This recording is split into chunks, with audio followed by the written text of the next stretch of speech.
Brian Walker, CEO of Retail Doctor Group. Delighted to continue to work with our partners at MindArc. And today we have Matt Craig, co-founder of MindArc. I'm going to ask Matt briefly to tell us what MindArc does.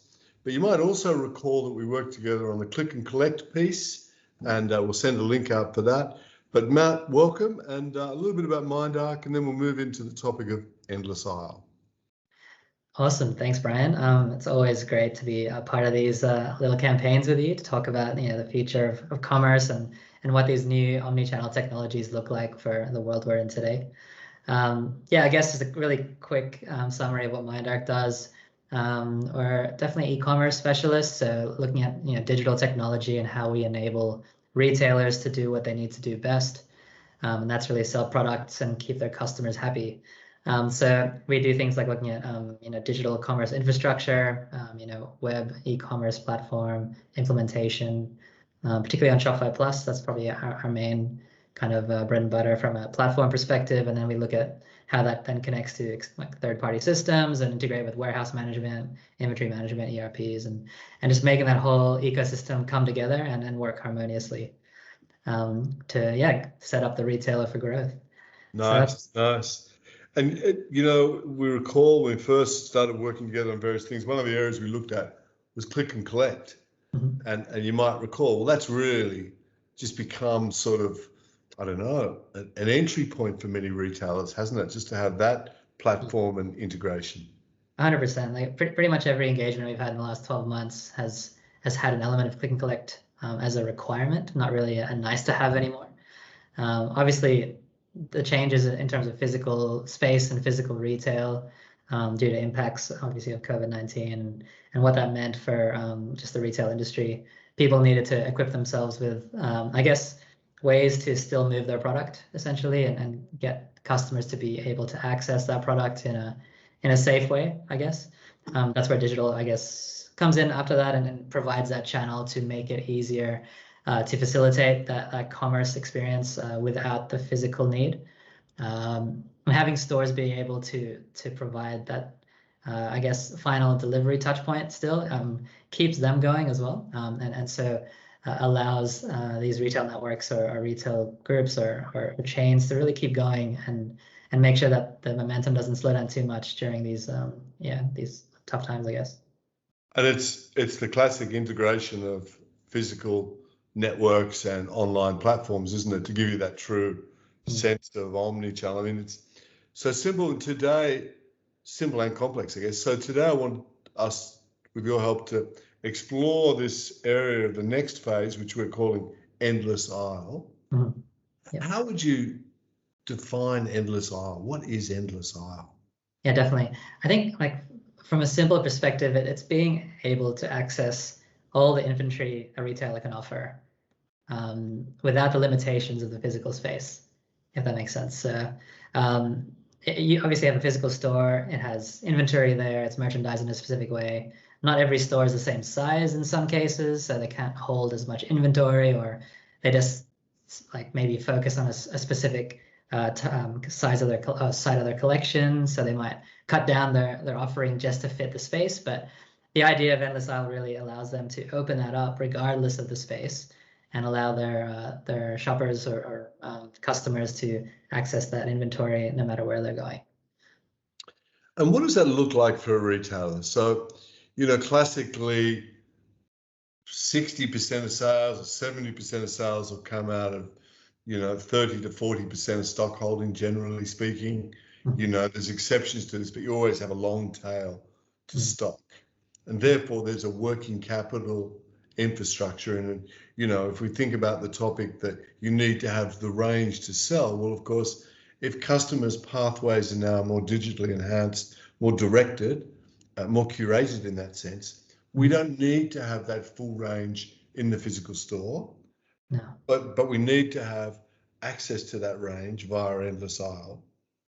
Yeah, that's right. And I think you've covered a couple of really important points there. So it's the idea of not needing to have all the product in that physical space, and then also it actually helps you with that long tail inventory, I guess, dilemma or problem where you might have some specific pieces of inventory that are, hard to move or dead stock, I guess sometimes it's referred to as.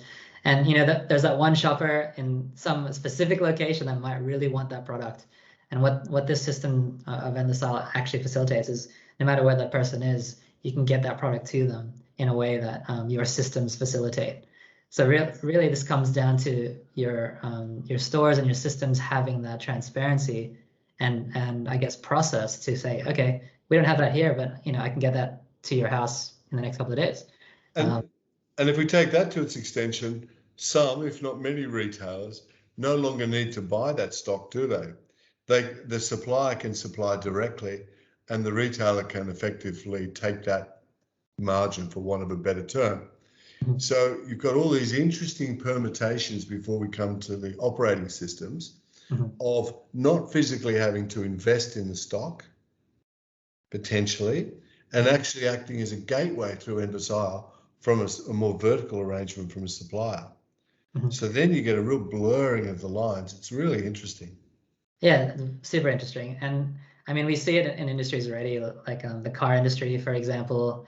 There was many Tesla stores I saw in shopping centers where they might have one or two cars, sometimes not even any. And you literally go in there to get the service from the company to build and order your vehicle. That really helps when you don't have to hold that stock physically there. And it eliminates a whole series of issues and upfront costs that you don't have to worry about, right? We see this in the furniture industry to a certain extent as well. A lot of the time when you buy furniture, it's made to order. So it almost is like that kind of drop shipping concept where, yes, you potentially don't have to invest in that stock up front until the sale is made, and then you just deliver on purchase. And then you get all these other interesting permutations around size of shop, hub and spoke distribution. Mm-hmm. And to invest in this sort of endless aisle, from a platform perspective, what are we investing in that enables us to have endless aisle? Yeah, that's a really great question. And I think it's really about the bringing together of multiple platforms that a lot of these retailers already use. So obviously a key part of this all is really the point of sale system. How does that system facilitate the types of transactions you might need to do to facilitate an endless aisles type of sale? And then how does that connect then to obviously your warehouse management systems and whatnot, and your digital channels as well? Really, like it's really about connecting all the different touch points so that inventory is visible and the transactions you need for that inventory are accessible no matter what the touch point. So a good example might be people think about e-commerce websites, and I can jump on, look through the entire catalog. Obviously, none of that's physical. I can find product easily through all the new advanced search kind of technologies out there. Sometimes the content is curated and personalized to my behaviors. Like it's taking those shopping concepts that have been adopted and evolved over time to allow a digital shopper to do what they need to do to find the product. Making that available in store sometimes is really part of this conversation as well. If I'm in store, and how do I want to view your catalog, but what other benefits can I get from coming into, you might have a pop-up or, as you said, like different types of experiences are now being created in physical stores as well, where it's not about seeing the end product, it's about touching the materials involved or speaking to a salesperson that's, very versed in the product you're trying to buy and just getting the right, I guess, upfront experience to say, yes, I want to make this commitment to buy this product. So yeah, going back to, I guess, what systems, yeah, it's really just a proper integration of probably systems that already exist. So just to explore that a little bit more, I might have a good point of sale system. I'll have a merchandise or inventory warehouse to the back of that. Mm-hmm. So I've got some form of order replenishment. I make a sale and point of sale. Mm-hmm. And of course, it draws down on my warehouse, if you like, my virtual warehouse, and places an order ultimately to replenish to a certain order quantity. Now, if I've got multiple sites, that in effect is drawing down simultaneously and giving me a view of real live inventory through that journey. That's right. Yeah. And then the endless aisle piece is my ability to have a much broader range of inventory than I physically hold, but access and visibility to it in real time, and not necessarily the same replenishment model, because it's a slower rate of transaction in many cases. That's right. Yeah, and that's exactly it. So there is, I guess, a multi-purpose element to this. So one of the things that you highlighted, which is really interesting, that we can talk about is the fact that you can access inventory that may not necessarily be typically what you hold, and that's really through your, I guess, almost drop shipping type arrangements you have with partners or different suppliers that you want to offer their product as a upsell, or accessorizing your own product line. Like, it could be multiple reasons why you want to do it. Or And actually you need access to that. You Yeah. need access to real lifetime inventory again. Yeah. And is this done typically through some form of API or interface in that example? Yeah, I think, when it gets down to the technology behind everything, definitely an API-driven environment is definitely probably what's needed. It's really, and then understanding, from the ground up, all the different systems that then have to be part of that integration as well. Some systems out there still don't really allow you to have that API-driven interface. And I mean, I would definitely recommend for anyone who's stuck in those types of legacy systems to really think about how they want to move forward into the future, because they really want to allow their systems to be connected to, through APIs, through the cloud, through the internet. Like, that has to be part of what we do going forward. And without that, I guess, you're right. You can't really connect the systems without the right technology pipes or channels. Yeah, so what's interesting then, of course, with this idea of endless aisle, is that the next phase must be some form of virtual reality, I imagine. Coming into the physical space in time to come, and you'll see that inventory displayed, albeit virtually, and you'll touch a button and it'll be delivered, or face sensor, or whatever it is. Yeah. So the role of the physical environment, which we touched on, changes exponentially in time, doesn't it?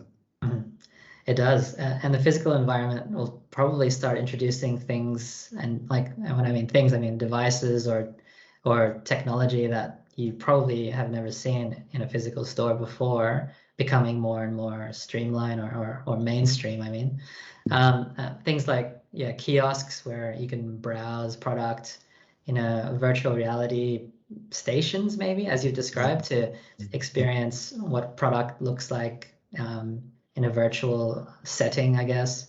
Augmented reality kind of stations that have been set up where you can see a whole range of different types of product in a specific setting. So you're right. Like, these concepts of VR and AR and all those, I guess, kind of buzz type words, they're definitely becoming reality. We're seeing a lot of retailers actually implement these things in their stores. Yeah, and so in sort of bringing it almost full circle, this endless aisle piece, Matt, is having the obviously the vision around customer experience, but not necessarily investing in the working capital of inventory, investing more into the capital infrastructure on platform interfacing and integration, and then having the ability to have a broader range of inventory and a broader offer without the physical operating investment that goes with that. That's right. Yeah. So it does open up a few doors, I think, for a retailer in different ways. Like, one of those ways is, we've already talked about, is opening up product that they wouldn't have typically sold.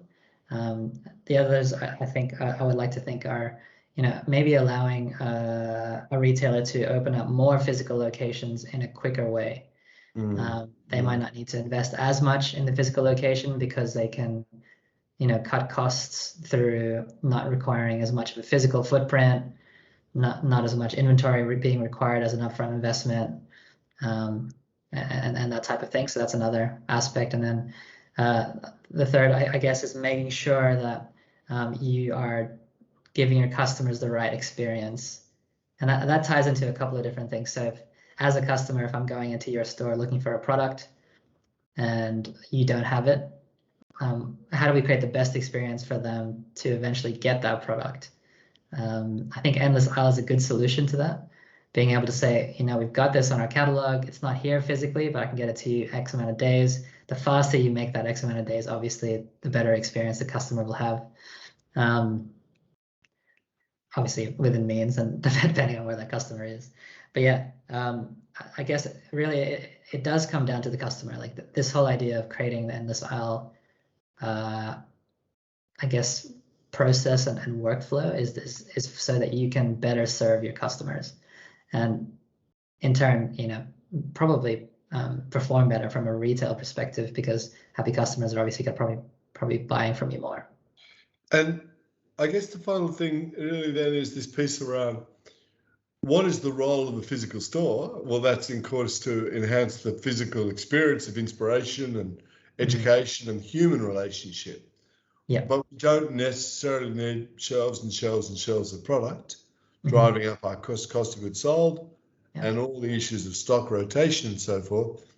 And so that means we also need really good category management and good analytics around our stock performance. 100%.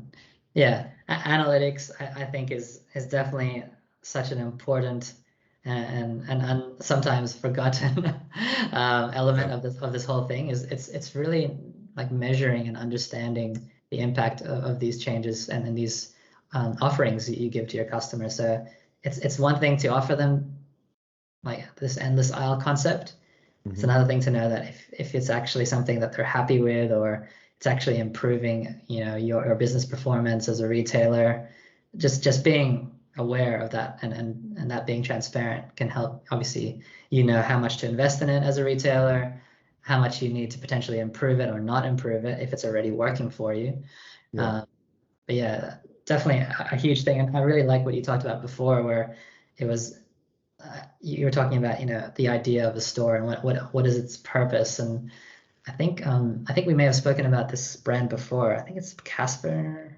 Bedding in New York City. I think they had a flagship where they no longer decided to stock and sell mattresses in their store. They created sleep pods where people could experience that sleeping aspect of it. So it was more around creating this culture of what the company's about, and they're about creating good sleeping experiences. I really like that idea, and I think that's going to become more and more commonplace for physical stores, to be more about selling you the brand than it is about selling you the product then and there. Sorry. And we may well sort of divide this up a bit, but the piece around endless aisle and drop ship is interesting. I know we touched on this earlier. Some would say endless aisle is fundamentally a drop ship model. It's basically saying that the product that's held by the retailer, in terms of on show to the retailer, particularly via screens and range and so forth, is physically not owned by the retailer. That the product comes from the supplier. The customer in effect orders it through an interface, and the interface can be the physical shop or online or so forth. Product arrives, it goes through the gateway of the retailer, and that's their brand working for them and so forth. The retailer crudely clips the ticket for that, and it finds its way to the customer. That's one interpretation of dropship. Is it an interpretation you would agree with? I think that makes sense. And I think as well as the endless aisle, and that concept doesn't necessarily always have to be about drop shipping either. It might definitely be more about enabling your own product. Like you might manufacture your own product and stock it yourself, and you might use this endless aisle structure or construct to allow your customers to experience purchasing anything from your range. Maybe you have such a customizable range that you can't physically stock it in any one store. And so that idea of endless aisle has to happen anyway. And I think it probably happens already, and we don't even really think about it as endless aisle. But when you go order a custom couch or something like that, that's all pretty much an endless aisle experience, because you can pick any swatch, you can pick any material, and you walk out without a product, and it gets delivered to you in a few weeks. Sounds like Yeah. This sounds like a lived experience, Matt. Yeah. Yeah. The other thing too on Endless Aisle, the other point that people talk about, describing it as a virtual shelf. And I Yeah. quite like that analogy as well, Yeah. which is what you've touched on, really, that it is virtually stocked, as distinct from physically stocked, I suppose. That's right. Yeah. That's exactly it. It is a virtual shelf, and I think that's a really good way to explain it. But yeah, I think it kind of encompasses everything we've spoken about, really. Whether or not you own that product or a supplier owns the product and that they then deliver it just in time, or whatever you want to do, like that's all really what it is. It's just a virtual shelf that you're proposing a customer can buy from. And one last comment, if I may, you think about it from a retailer's point of view. Once they've gone through the capital investment required for the infrastructure, the cash flow implications alone of not paying for stock and then hoping that it will sell are enormous. That's what drives cash flow and then therefore profitability. 100%, yes, especially a product that is traditionally not fast moving. Anything that sits on, like has typical shelf life of over a year. Like think about all the capital you can save up front and not have to kind of finance. So yeah, there's huge implications from that perspective. And the implication of the metrics such as sales per square meter kind of go out the door a bit, don't they? Yeah, yeah. Anyway, that'll get us into Retail metrics, conversations about what constitutes sales and what doesn't. But yeah. What a fascinating discussion, Matt. Really looking forward to the upcoming webinar. Great relationship. You guys are doing great work out there. And want to thank you, Matt Craig, founder of MindArc, for being with us today. We had a great conversation on Click and Collect, and that's available. We'll send the link out. And now we bring ourselves into the world of Endless Aisle or virtual shelf. So, Matt, thank you very much for your time today. Thanks so much, Brian. Always good to chat. We'll talk soon. Yeah. Matt Craig,